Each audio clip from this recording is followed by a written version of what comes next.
Bom dia, pessoal, tudo bem? Você já deu um ok para sua esposa aí, falando que você continua escolhendo ela aí? Já? Aproveita mais uma oportunidade e fala, eu escolho você. Escolho você, Cris.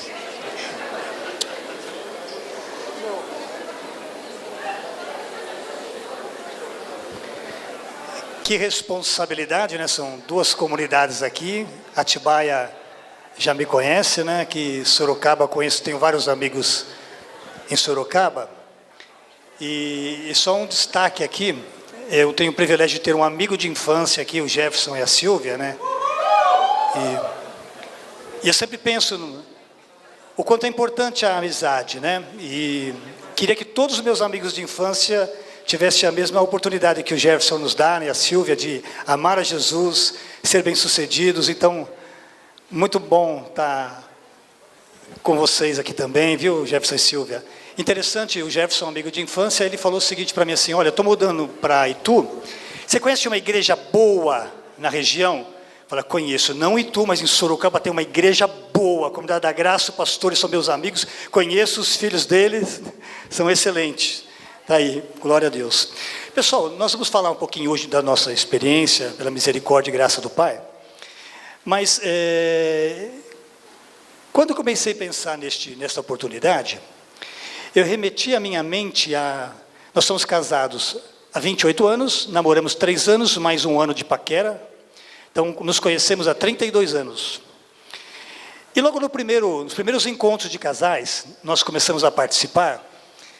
Primeiro ano, eu tinha um amigo meu, um amigo chamado Tadeu, que hoje é pastor de casais na Comunidade da Graça, na sede. Interessante, nós estávamos com casais, igual hoje aqui, casais que tinham recém-casados, casais com 1 ano de casado, com 3 anos, com 20 anos, com 30 anos, 50 anos de casado. E nós começamos as dinâmicas e palavras, e cada um começou a confessar a sua experiência de vida conjugal. E o Tadeu, perto de mim, ele falou assim, será que eu vou ficar igual eles? Porque ele estava acabando de casar, recém-casado, declarando o amor eterno, e de repente ver pessoas que estavam casadas há mais tempo, vivendo todos esses conflitos, ele entrou em parafuso, eu não quero ficar igual eles. Mas interessante, e ele conversou comigo, e eu também fiquei refletindo sobre isso. Então nessa semana, pensando sobre isso, é interessante que essas coisas, sabe, de forma que acontece as questões conjugais, de forma lentas. As questões conjugais, muitas vezes, gradativamente. E essas questões conjugais, os casais gradativamente vão se desconectando, até chegar à desconexão de coração. É um processo gradativo. E a prática dessa conexão, dessa desconexão, se torna uma fortaleza dos relacionamentos, está aí no seu material, tá? Então, a questão é, como vamos reagir e fazer escolhas em relação ao medo e ao amor? Como vai ser a nossa reação diante e a escolha do medo e amor? Então, está aí na sua apostila, para você poder dar uma acompanhada. Então, no primeiro parágrafo, foi a prática da desconexão se torna uma fortaleza nos relacionamentos. Vai crescendo uma muralha. Gradativamente começa a levantar-se um tijolinho, um outro tijolinho, um outro tijolinho. Quando você perceber, já tem uma fortaleza, já tem uma muralha. Não é verdade? É algo gradativo. As reações à rejeição, da falta de amor, da indiferença sofridas nesses relacionamentos, provocam dor e medo de dor. Dor e medo de dor. Olha que interessante, já no início da vida, quando o bebezinho nasce, quando nós nascemos, já sentimos uma dor.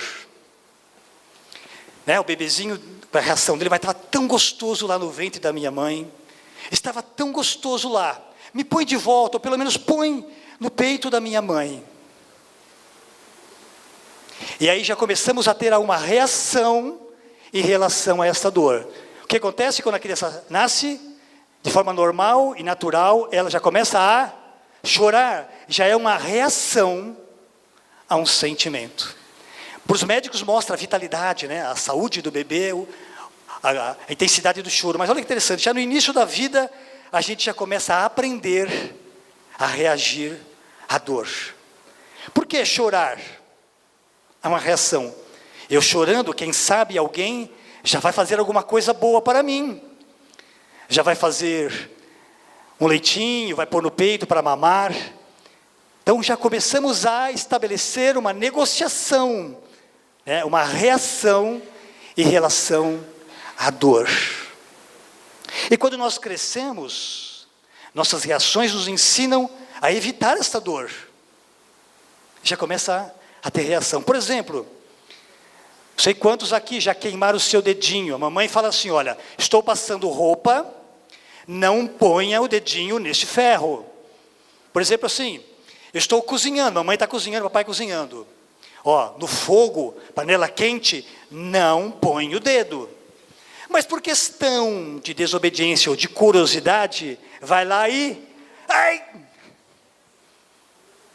Aí você sente o quê? A dor, e você já começa a criar reações. O que acontece?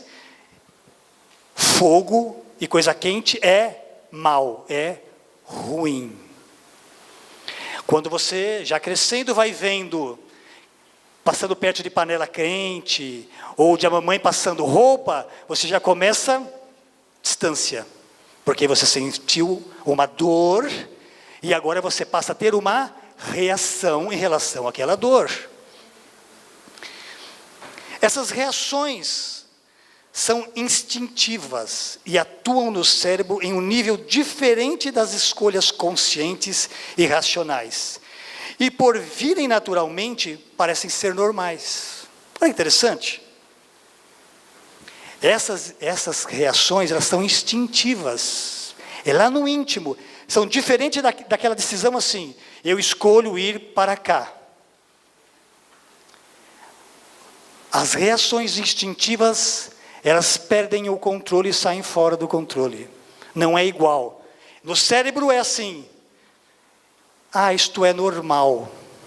Isto é normal. Aí passamos a agir de forma normal. Gradativamente, aquela parede vai se levantando. Isso é normal, isso é normal. Essas reações baseadas no medo, de sentir dor, medo da situação, provocam a maioria dos desentendimentos e mágoas. Aí desenvolvemos 3 reações clássicas em relação à dor.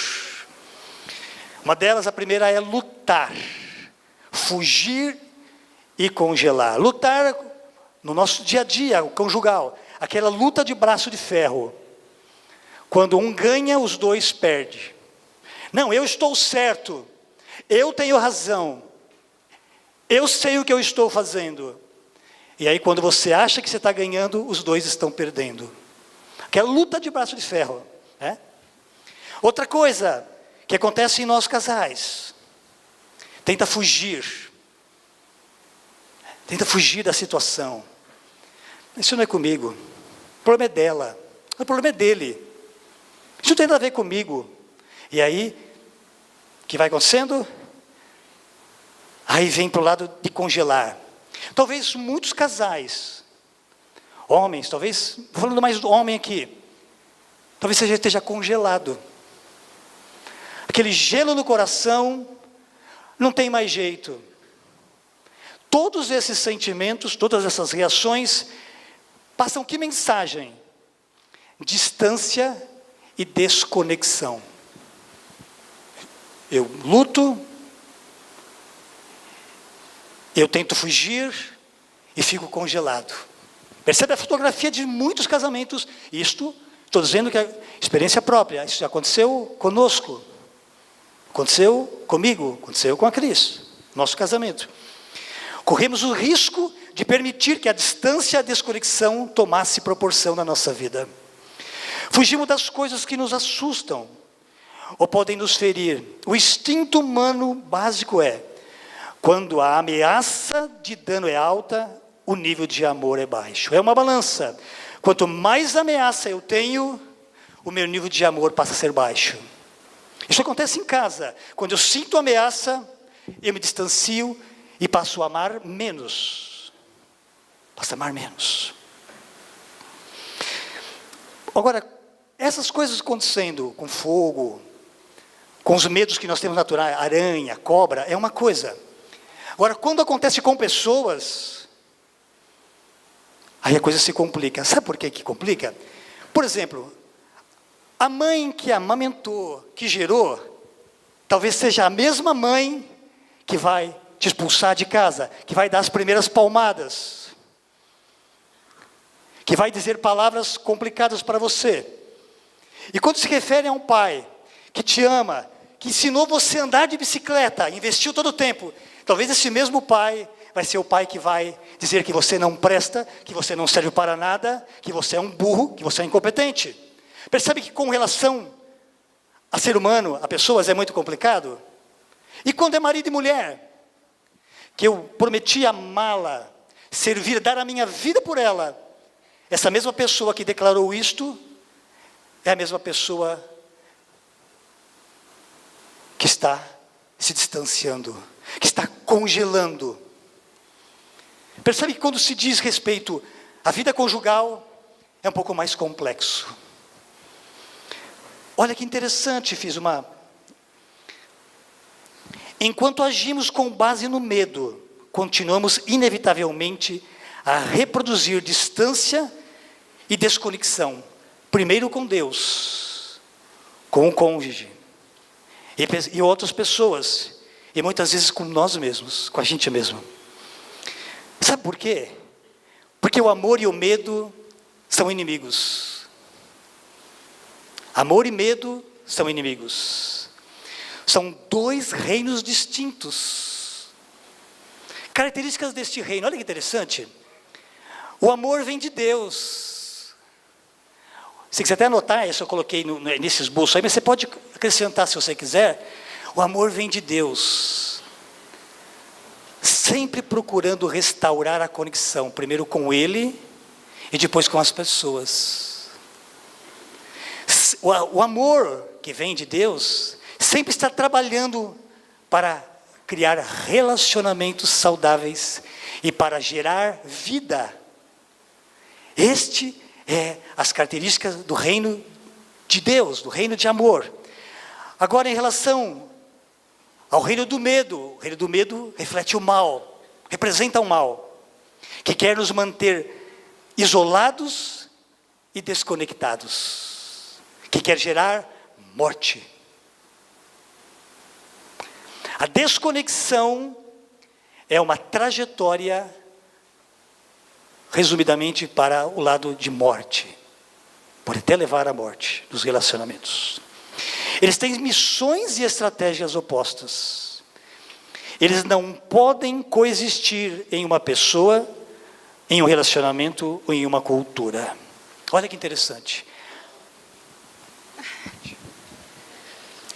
A questão é como nós vamos reagir à dor e ao medo da dor nestes relacionamentos.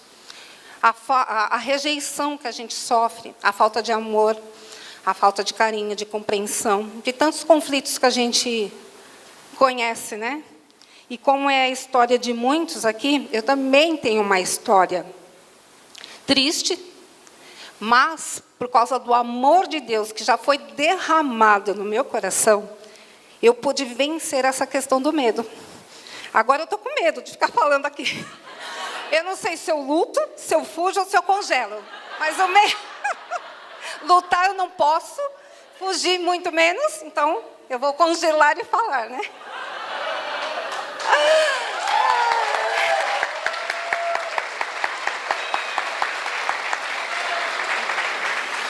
Então é o seguinte, eu vim de um lar desprovido de amor, e eu diria assim, de relacionamentos de ódio. Meus pais se separaram quando eu era muito pequena, e eu acabei ficando com o meu pai, só que, em determinado momento, meus avós, que eu morava com meu pai e meus avós, eles já não queriam mais ficar comigo, porque meu pai casou-se novamente. Daí, meu padrasto também não queria, porque ele já queria uma menininha mais nova. Como eu já tinha ficado 5 anos com o meu pai, ele falou, agora eu não quero mais criar ela, você se vira. Só que como a minha madrasta também não queria nem vó, nem tio, nem ninguém, minha mãe ficou. A minha mãe, ela teve muitos erros, mas ela era a única que lutou para ficar comigo. Ela teve realmente erros, de falta de posicionamento em relação ao meu padrasto, mas ela lutou. Então, quando eu tinha 8 anos, eu fui lá para a casa da minha mãe e do meu padrasto. Tinha uma irmãzinha já de 2 anos, e eu vivia assim, um ambiente de completa falta de amor, até os dias do meu casamento. Então, quando eu não podia me relacionar com eles, não podia falar, não podia me alimentar à mesa. Quando eu passava na frente assim do meu padrasto, ele rangia os dentes igual um lobo mesmo. Então, eu não podia, eu não fazia nada, eu não tinha uma vida em família. E isso trouxe uma completa insatisfação para a minha vida. Quando eu fui para um relacionamento, para um namoro e para um casamento, eu trouxe toda essa bagagem para o meu relacionamento com o Edson. Então, as minhas reações a essa dor, eu refletia no meu relacionamento com ele. Eu tinha essa insatisfação profunda, fazia com que as minhas reações eram de nervosismo, irritação por qualquer coisa. Eu tinha uma crítica, né? Crítica profunda. E eu não sabia como lidar com essa situação.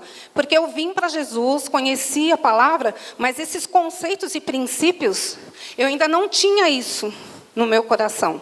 Então, eu agia assim com os meus filhos, agia assim com ele, e à medida que eu fui recebendo esses princípios, eu fui vendo que eu podia, por causa do Espírito Santo, né? Por minha causa, né? Porque por causa do amor de Deus, crendo que eu sou filha amada de Deus, eu pude mudar essa questão no meu pensamento. E é isso que eu vou falar para vocês, em relação aos nossos pensamentos. Porque, como sempre o pastor César fala, que a gente pensa, o que a gente sente, a gente vai agir. Então, a renovação da nossa mente é muito importante. E a renovação só se dá por meio da palavra de Deus. Então, eu vou ler um texto aqui para vocês. Romanos 12, 2. Não imitem o comportamento e os costumes deste mundo, mas deixem que Deus os transforme por meio de uma mudança em seu modo de pensar, a fim de que experimentem a boa, agradável e perfeita vontade de Deus para vocês. Então, eu posso reagir sem pensar. Mas para fazer uma escolha consciente, lembra que a reação está no nível das escolhas inconscientes, as não racionais. A gente reage sem pensar, mas para responder adequadamente, para fazer uma escolha consciente, eu preciso treinar a minha mente para responder, a minha vontade para escolher e treinar o meu corpo para obedecer. É um treinamento.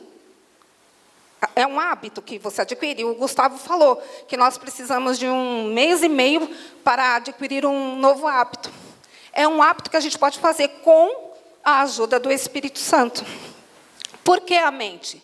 Porque a mente é onde as ideias são criadas.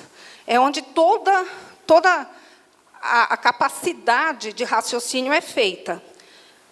A vontade é o centro das nossas emoções, é o nosso coração, é os desejos do nosso coração. Então, eu tenho que treinar a minha vontade para escolher. É uma escolha continuar a amá-lo. É uma escolha. E o meu corpo, por que eu preciso treiná-lo para obedecer? Porque ele é a parte externa, onde eu vou externar esses sentimentos. Tato, né, os 5 sentidos, né, a minha visão. Então, a minha língua faz parte do meu corpo. Então, antes de a gente falar ou responder alguma coisa, ou reagir, né, nós precisamos fazer esse treinamento. Então, é esta a questão. Como eu vou reagir à dor? Porque a dor nós vamos continuar sentindo. Não importa, ele vai continuar algumas vezes nos magoando, falando coisas que a gente não quer ouvir. quase sempre o que a gente não quer ouvir. Número 1, 2, 3, 4. Raramente, muitas vezes. Ai, Senhor. A gente vai continuar sentindo rejeição nos nossos relacionamentos, não só marido e mulher, mas com as outras pessoas. Mas se a gente aprender a responder adequadamente, a gente tem um risco, né, o risco da falta de conexão muito, muito pequena. Então, eu queria deixar só uns conceitinhos, já vou passar para o Edson. A dor e o medo da dor não tem mais o poder de controlá-lo. Por quê? Porque o Senhor já derramou, né, pelo seu Espírito Santo, o amor no coração. E o perfeito amor lança fora todo medo, que está lá em 1 João 4,18. O amor de Deus, o perfeito amor de Deus. Você é livre para escolher. Lembra que o pastor César falou de liberdade? Se nós temos escolhas, Deus deu escolha, nos deu liberdade, e por isso nós amamos. Então, o que nós devemos escolher? Amá-lo também. Ele não pode nos controlar, mas ele pode nos guiar para que nós cheguemos à conclusão de amá-lo. É isso que ele deseja, amá-lo livremente, de livre-arbítrio. O objetivo número 1 de Deus para conosco é a conexão. Como César também falou, ele trabalha e trabalhou através do seu Filho Jesus para nos conectar. Temos um relacionamento restaurado com Ele. Nem a dor, nem a morte o impedirá de se aproximar de Deus. Se você responder em amor o que Ele tem para você, nada vai te separar do amor de Cristo que está em Deus. Então, eu deixo essa conclusão aí para vocês, né?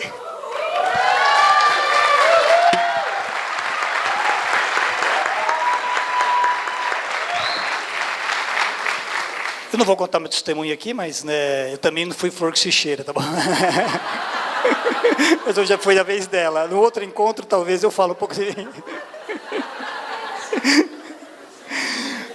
Exatamente esse treinamento, está aí na sua apostila, que irá trazer à tona as nossas melhores qualidades, como coragem, empatia, compaixão. E Deus usou muitas pessoas também. Esse treinamento é interessante, Deus é tão bom, porque os relacionamentos são como pontes. Eu fui reflexo e tentei analisar a vida do pastor Carlos Alberto, pastor César, como lida com seus filhos. Deus é tão bondoso que coloca pessoas que refletem o coração de Deus para nos ajudar. Então fez parte do treinamento observar pessoas. Tá bom?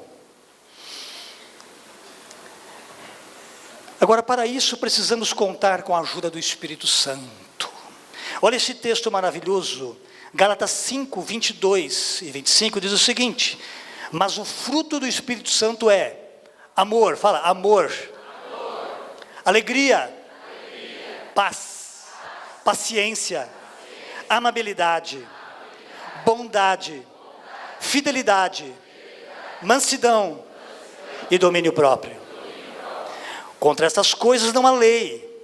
Os que pertencem a Cristo Jesus crucificaram a carne, com suas paixões e seus desejos.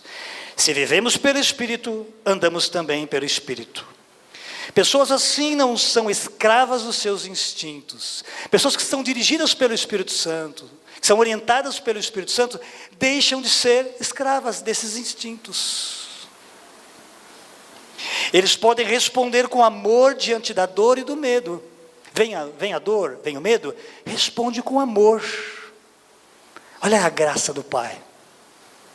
Essa capacidade de responder é essencial para construir relacionamentos saudáveis.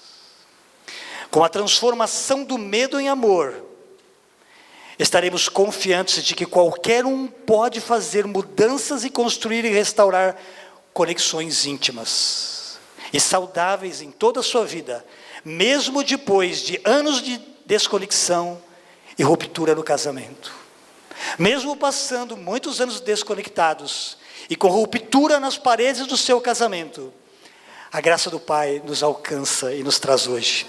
E refletindo em 1 João 4,18, esse texto você pode também grifar na sua apostila, eu não coloquei propositalmente, mas você pode aí ver este texto tão maravilhoso. No amor, nós vamos falar muito desse texto aqui. No amor não há medo. Ao contrário, o perfeito amor expulsa o medo. Porque o medo supõe castigo. Aquele que tem medo não está aperfeiçoado no amor. E no versículo 19, nós amamos porque Ele nos amou